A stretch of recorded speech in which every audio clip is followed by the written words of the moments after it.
Bismillahirrahmanirrahim. Alhamdulillah rabbil alamin. Wassalatu wassalamu ala alihi wasallam. Nawaitu ta'ala wa ta'lim tazakkur tazkir nakum difa' al-ifad al-istifadah al-hasu ala tamassuki kitabillah sunnah rasulillah. Qala rabbi shrah li sadri wa yassir li amri wa hlul 'uqdatam min lisani yafqahu qawli. Assalamualaikum warahmatullahi ta'ala wabarakatuh. InsyaAllah kita sambung kelas kita pada muka surat yang ke-11 bawah sekali. Qala muallif rahimahullah, bawah nombor 3 daripada bawah, baris nombor 3 daripada bawah muka surat sebelah. Dan seperti menyalahi janji. Dan seperti menyalahi janji. Ini misal bagi apa?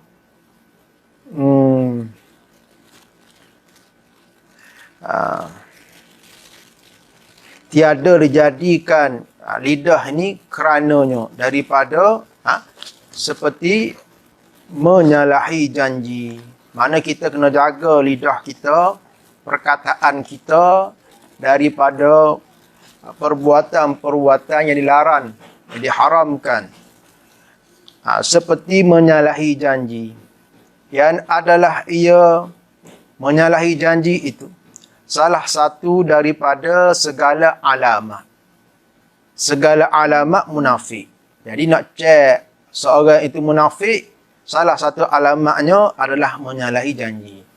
Ini bukan munafik akidah tidak. Kalau munafik akidah, dia kufur lah. Ini sifat ada. Menyalahi janji. Jadi janji ni, kata Imam Al-Ghazali dalam kitab Bidayah Hidayah dia, jangan sekali-kali menjanji, jangan sekali-kali engkau berjanji, kemudian engkau menyalahinya. Jangan kita berjanji, lepas tu kita menyalahi janji kita. Jadi sebaik-baiknya, biarlah kalau kita, biarlah engkau nak buat baik, nak buat banyak kebaikan, banyak berbuat baik, walaupun tanpa janji. Tak nanti ke nak janji, tak nanti ke janji.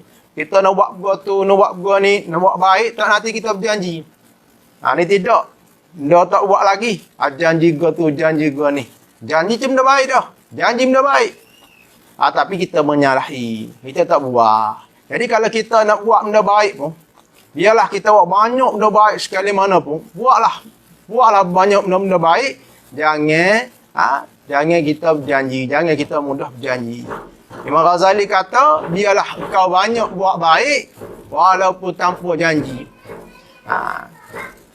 Kerana apa? Jikalau kau terpaksa juga mengikat janji, kalaulah kita lagu mana pun kena berjanji juga. Kalau tidak orang tak percaya. Nak berjanji juga. Nak buat benda baik. Kata nak janji. Nak janji. Terpaksa juga mengikat janji. Maka engkau mesti berhati-hati. Jangan sampai janji ini engkau ingkari. Kata Imam Al-Ghazali rahimahullah. Dan sabda Nabi sallallahu alaihi wasallam, ayatul munafiki thalathun idza haddatha kadhiba wa idza wa'ada akhlafa wa idza tumina khana. Ayatul munafiki thalathun idza haddatha kadhaba wa idza wa'ada akhlafa wa idza tumina khana. Artinya tanda. Dia tanda alamat anak cel lah. Tanda orang munafik itu 3. Pertama, apabila bercerita, mana bercakap lah. Bercakap. Apabila bercakap, nescaya berdusta ia. Kalau bercakap, dia bohong. Dia bagi tahu tidak harus benar. Itu tanda munafik.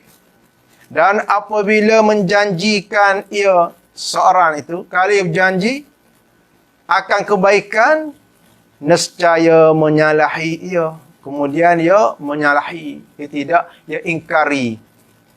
Dan apabila dipercayai akan dia. Apa maksud dipercayai akan dia? Maknanya diberikan amanah. Umat akhir zaman ni suka kepada nak pegang amanah. Suka kepada nak pegang bebanan, sedangkan tidak mampu. Semua dia nak. Semua nak tak atas bahu dia. Apabila dipercayai akan dia, mana apabila diberi pada dia akan amanah, nescaya khianat ia. Artinya apa dia? Apa dia khianat? Maknanya tidak menunaikan ia. Tak buat. Tak menunaikan. Masa berjanji tak ada apa. Tak ada masa berjanji, mudah nak sebut. Nescaya tiada menunaikan ia akan bagai dipercayai ia. Akan bagai akan suatu yang diamanahkan pada dia. Qala muallif rahimullah.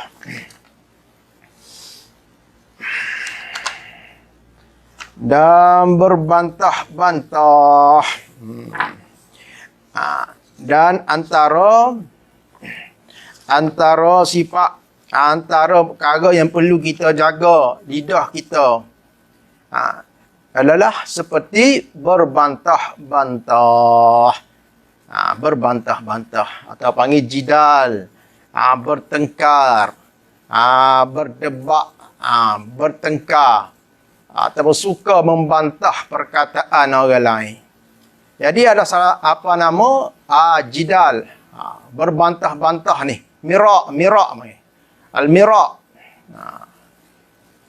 Ni perkara yang kata Imam Al-Ghazali dalam kitab Bidayah dia, perkara yang menyakiti hati orang yang dia bercakap. Tu mana lagu mana mirak, lagu mana bertengkar ni tak ada. Fokusnya adalah bukan kebenaran. Walaupun pada permulaannya nak menyatakan mungkin apa yang dirasakan benar.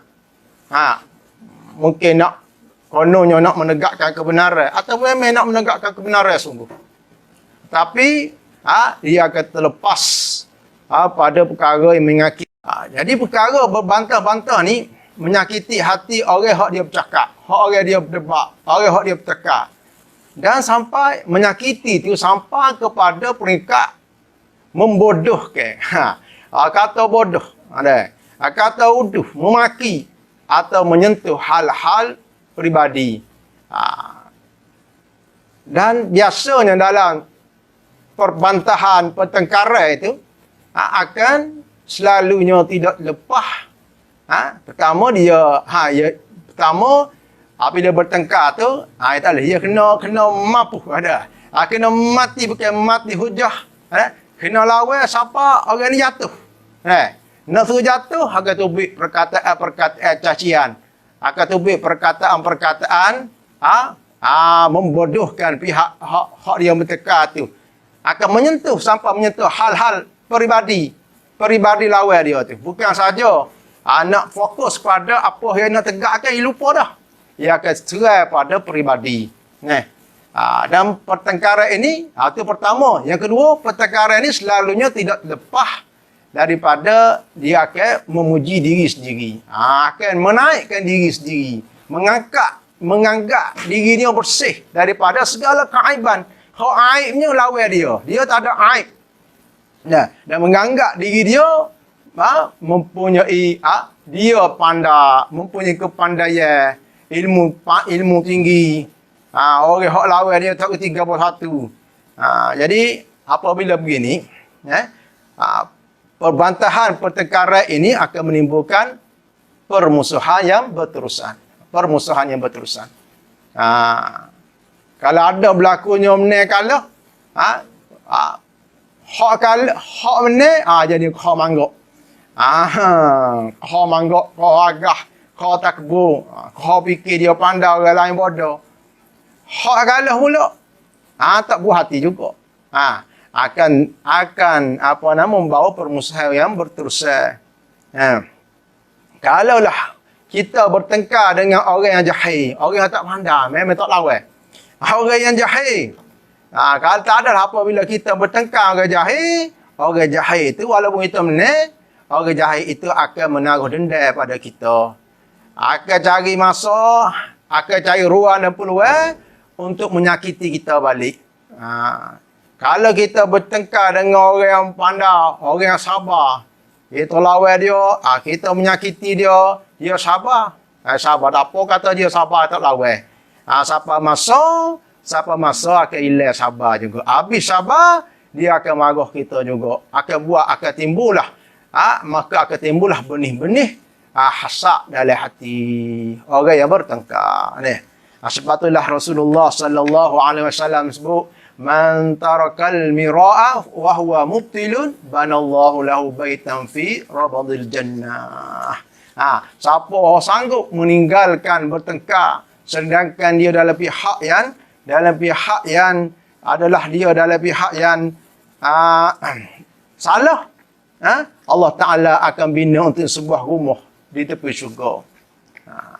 Wa man tarakal mira'a wa huwa muhiqqun banallahu lahu baitan fi a'lal jannah. Siapa yang barang siapa yang meninggalkan bertengkar sedangkan dia adalah di pihak yang benar, wa huwa muhiqqun banallahu lahu baitan fi 'alal jannah. Allah Taala akan bina untuknya sebuah rumah di tempat yang tinggi dalam syurga. Ni apabila berking apabila bertengkar tak ingat berapa dah. Ada cerita dua orang bertengkar, berdebat, dia berjalan satu tempat, tengok di satu dalam nampak erok, ada erok tu nampak erok, apa nama? Kat erok tu ada gerak. Pokok dia daun dia bergerak. Jadi dia bertekar, dia balah. Dia balah kata, "Hai, ni gapo aku rasa ni burung ni. Aku rasa kambing." Dia kata balah lah ni kambing gini ni. Ni burung, ni kambing, ni burung, kambing. Dah kali terbang. Terbang lah burung sebenarnya. Patut dia kata burung, kata dah burung. Tengok terbang tadi tu. Patut kata kambing kata terbang pun dah kambing, tak menang, tak lawak, tak kalah juga. Tak kalah juga. Ni sifat kan? Sifat yang buruk. Dan berkata-kata kepada yang tiada beri faedah. Dan antara sifat yang perkara yang perlu kita jaga lidah kita adalah berkata-kata pada barang yang tiada memberi faedah. Sama ada bagi faedah pada dunia ataupun akhirat, tak ada faedah. Sabda Nabi sallallahu alaihi wasallam. Sabda Nabi sallallahu alaihi wasallam, min husnil islamil mar'i tarkuhu ma la yu'nih.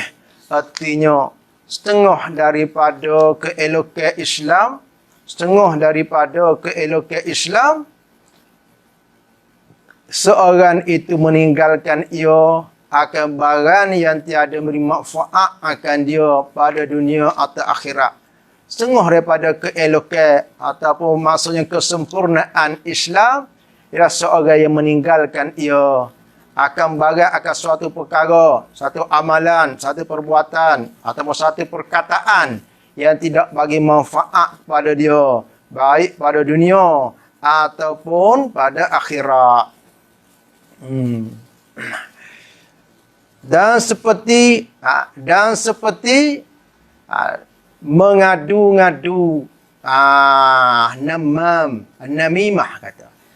Mengadu-ngadu namimah ataupun menghasut, mengadu domba, menghasut. Atau jadi batu api. Atau buat fitnah hasutan. Sabda Nabi sallallahu alaihi wasallam, la yadkhulul jannatan namam. Artinya tiada masuk ke dalam syurga orang yang mengadu-ngadu.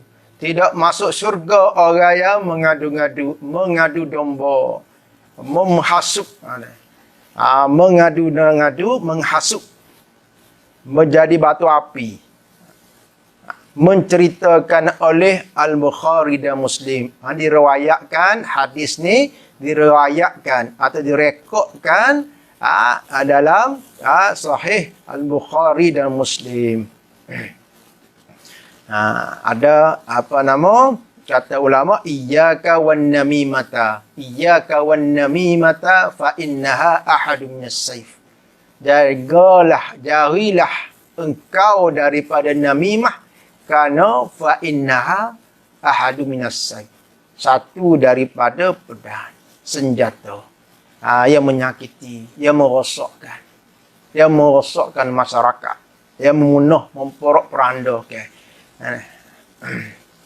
Al-Quran apa yang disebut dalam surah Al-Qalam, wala tuti' kulla hallafin mahin, dan janganlah engkau menurut kemahuan orang yang selalu bersumpah, hammazim masya'in binamim, orang yang hammaz, orang yang mencaci, lagi orang yang suka binami, orang yang suka menyebarkan hasutan, fitnah hasutan.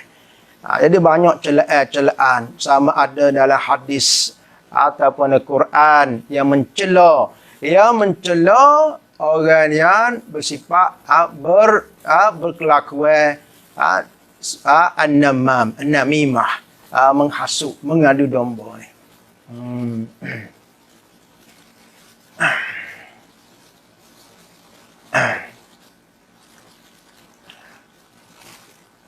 La yadkhulul jannata namam, artinya tiada masuk ke dalam syurga orang yang mengadu-ngadu.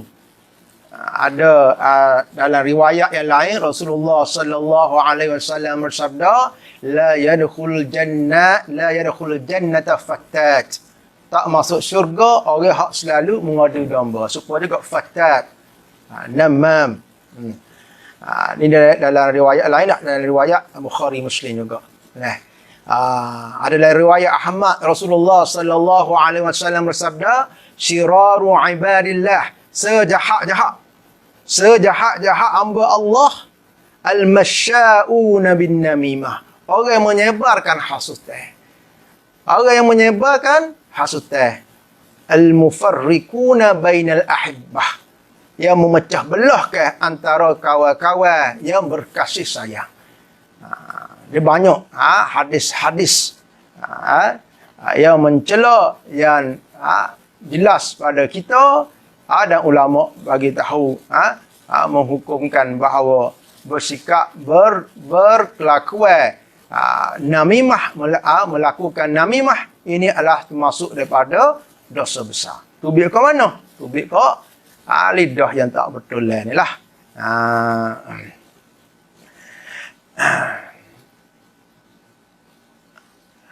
Daripada Huzaifah radhiyallahu anhu, dan sungguhnya telah ittifaq ulama, telah bersepakat ulama, telah ittifaq maknanya muafaqah, bersepakat ulama atas bahawasanya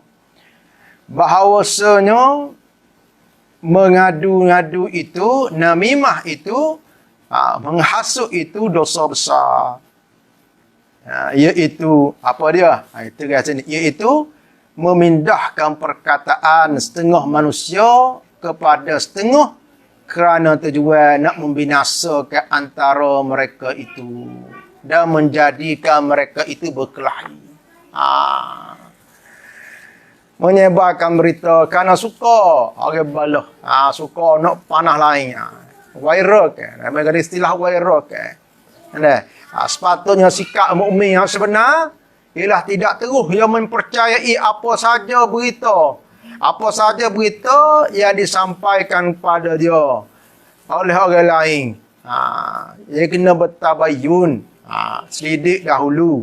Sebagaimana Allah Subhanahu wa taala berfirman, ya ayyuhallazina amanu in ja'akum fasikum binaba'in fatabayyanu, wahai orang-orang beriman, kalaulah jika datang orang fasik pada kamu dengan suatu berita, maka selidiklah, maka bertabayunlah.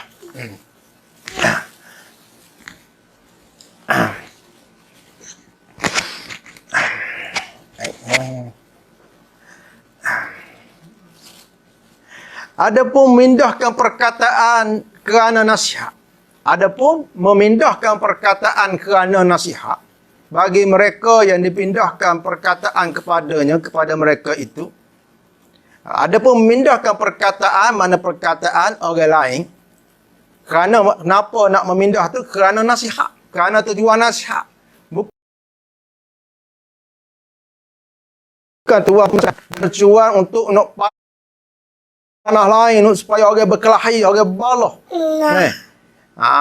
Tapi kerana nasihat bagi mereka yang dipindahkan perkataan kepadanya, orang yang mendengar tu. Maka wajib ia memindahkan.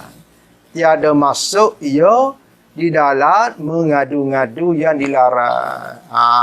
Jadi lawan bagi namimah ni kita pindahkan nasihat yang baik. Jadi sudah biasalah apabila bagi pindahkan nasihat ni orang kata nampak koya deh. Kata koya, tak suka. Kalau bagi tahu berita-berita hak panah-panah walaupun tak jelas, tak tahu apa lagi, orang suka dengar. Orang suka dengar. Jadi kaedah dia orang yang mendengar umpama umpatan cacian ada apa ni perkataan yang tak baik ni supalah dia bisnes yang sama, bisnes apa nama ya syarik. Dia berkongsi dosa dengan orang yang berkata, orang mendengar tu berkongsi dengan dosa dengan orang yang berkata. Habis. Masuk. Qala muallif rahimahullah, dan ketahui olehmu bahawasanya lidah itu sebanyak-banyak. Ketahuilah olehmu adalah lidah itu sebanyak-banyak. Adalah takdir situ, lidah itu adalah anggota, tak ada situ. Lidah itu sebanyak-banyak anggota dan sebesar-besarnya daripada kejahatan. Jadi anggota kita ada banyak. Ada lidah, ada mata, ada telinga, ada tangan, ada kaki, ada perut, ada kemaluan, kata kita bila anggota 7. Allah sab'ah. Jadi kalau nak kita buat ranking tak? Dalam banyak-banyak anggota ni, hak mana anggota hak paling bahaya sekali? Hak mana anggota hak paling banyak buat masalah? Paling banyak buat kejahatan. Ketahui olehmu bahawasanya lidah lidah sebanyak-banyak anggota dan sebesar-besarnya nisbah kejahatan daripada kejahatan, nisbah kejahatan. Maka lazimkan olehmu, oleh kerana begitu, oleh kerana lidah ni banyak yang menyebabkan kita terjebak dalam kejahatan, jatuh kepada jurang dosa, bahkan boleh bawa kepada licin lidah, salah lidah, sampai bawa pada rosak akidah. Antara perkara yang mengeluarkan akidah adalah dengan sebabkan lidah juga. Disebabkan oleh perkataan, menjatuhkan seorang itu kepada murtad. Perkataannya. Ketahui olehmu bahawasanya lidah itu sebanyak-banyak anggota dan sebesar-besarnya daripada kejahatan. Maka lazimkan olehmu maknanya wajib atas kamu. Lazim olehmu mana wajib atas kamu. Wajib syarak lah ni. Wajib syarak. Mana kalau kita buat, kita boleh pahala. Kita tinggal dosa. Lazimkan olehmu akan memeliharanya, akan jaga lidah ni. Akan jaga lidah. Jaga lagu mana? Jaga daripada membiarkan lidah kita ni buat perkara-perkara yang menjatuhkan kepada perkara-perkara kita sebut tadilah. Apa ada perkara dengan ribah dia, dengan namimah dia, dengan al-mirak tadi, dengan al-kazib. Lazimkan olehmu akan memeliharanya, jaga lidah. Dan tiada menolong akan dikau atas sejahtera dari kebinasaannya. Dan tidak menolong, tidak ada yang boleh menolong, yang boleh membantu kita daripada sejahtera. Daripada sejahtera mana daripada selamat dan terpelihara daripada kebinasaan lidah. Mana kebinasaan yang disebabkan oleh lidah itu melainkan mengasingkan diri daripada manusia. Melainkan kita mengasingkan diri pada manusia. Mana melainkan kita, uzlah kita menjauhkan diri kita daripada orang ramai. Daripada kelompok-kelompok yang mana, terutamanya kelompok-kelompok, kumpulan-kumpulan yang mana apabila kita bersama, kita menyebabkan kita nak mengupak, menyebabkan kita nak bercakap benda-benda yang tak molek, menyebabkan kita nak melaknat, menyebabkan kita nak memaki, menyebabkan kita nak bercakap perkara-perkara yang tidak faedah. Jadi tak ada cara lain adalah jalan yang antara paling selamat adalah kita mengasingkan diri daripada kumpulan manusia. Manusia yang panggil uzlah, kita uzlah daripada tu. Tak ada lah. Memanglah antara perkara yang menghalangi kita perjalanan kita kepada Tuhan, sebagaimana Imam Al-Ghazali rahimahullah taala menyebut dalam kitabnya Minhajul Abidin, orang panggil aqabah awaik, perkara aqabah, rintangan perkara yang menghalangi, antara perkara yang menghalangi kita kepada Allah Subhanahu wa taala adalah manusia.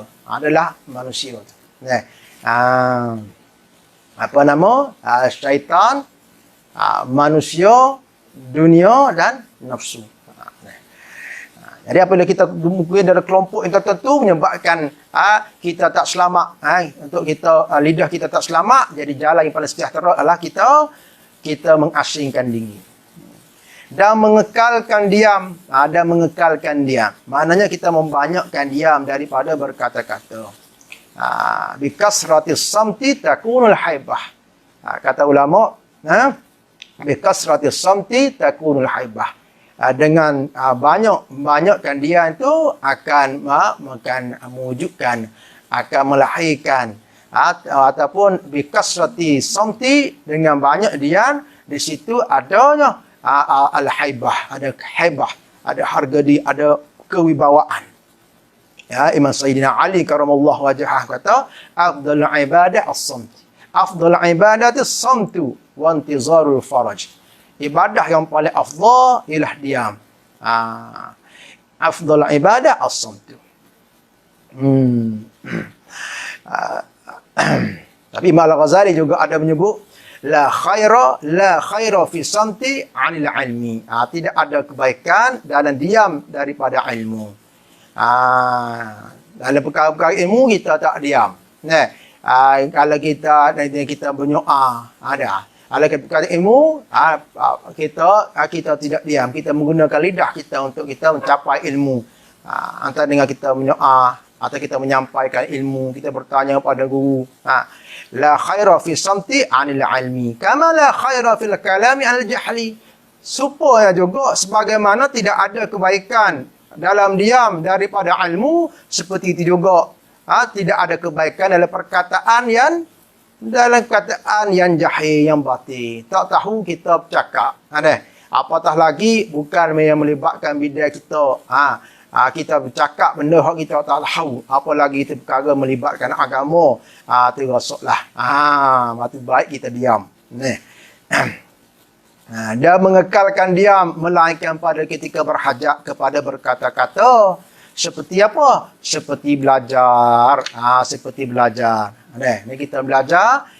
Kalau kita tak faham tak apa, kita senyap. Tak ada rakyat, tak tanya guru dan sebagainya. Itu dia yang tidak baik tu. Dia mengajar dan memberi nasihat.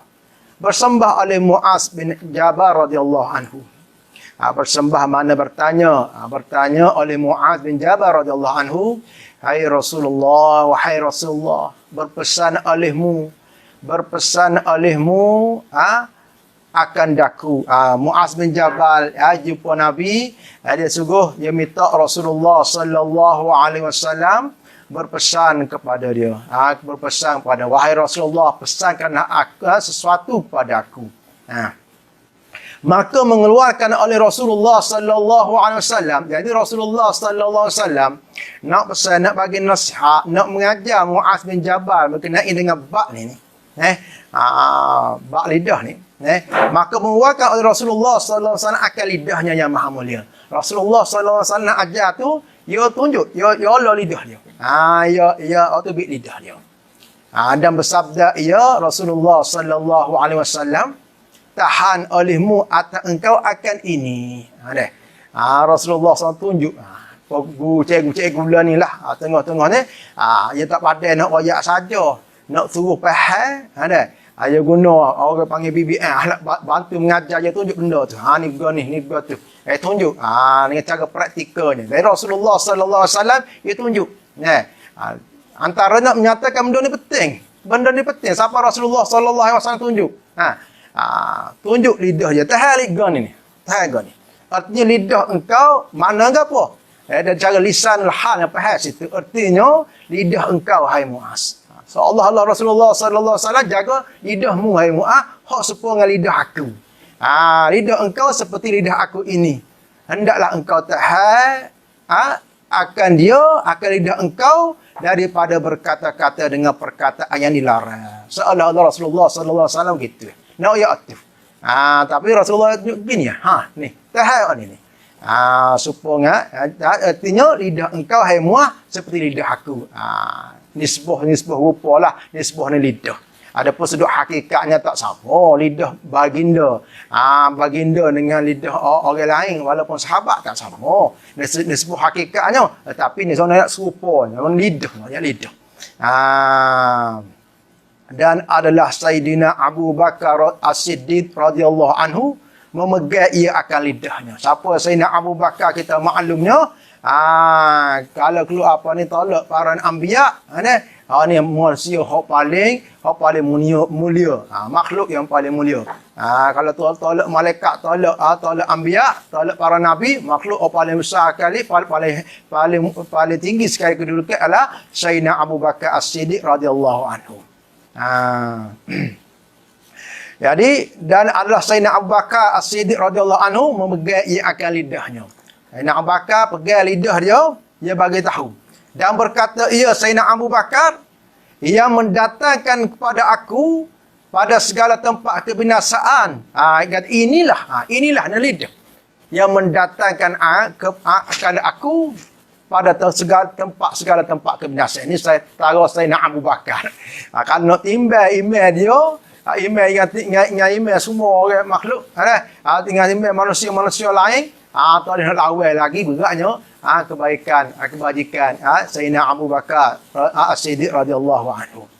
Setara Sayyidina Abu Bakar yang kata, dia ajar pada kita, dia kata, inilah lidah inilah hak mendatangkan dalam banyak-banyak anggota, dalam banyak-banyak perbuatan, perkara yang boleh mendatangkan kebinasaan adalah ni lidah ni. Ini berkata oleh syair penyair. Ayo masuk sini lah. Luka dengan sebab lembing sembuh dengan mudah. Tetapi tiada sembuh yang dilukakan lidah. Ya terjemuh tu comel juga. Musannif ni dia terjemuh tu ujung dia nak serupa juga ni. Dah juga. Kalau ke Arabnya kata jirahatul sinani, jirahatus sinani lahal ti'am. Luka dengan sebab lembing, jirahatus sinan lahal ti'am. Luka dengan sebab lembing sembuh dengan mudah. Wala yalta'amu ma jarahal lisan. Tetapi tiada sembuh yang dilukakan lidah. Bahasa Arabnya ada anak serupa juga ujungnya. Hak terjemuh dia pun serupa juga. Dia mudah dengan lidah. Luka dengan sebab lembing sembuh dengan mudah. Maknanya sembuh jugalah. Pada tidak pun ada parut pun sembuh. Tetapi tiada sembuh yang dilukakan lidah. Tapi dengan sebabkan perkataan, satu perkataan yang dikeluarkan mungkin akan luka selama-lamanya. Hal tu waktu tu. Dah hendaklah engkau ingat akan bahawa Allah Ta'ala alam.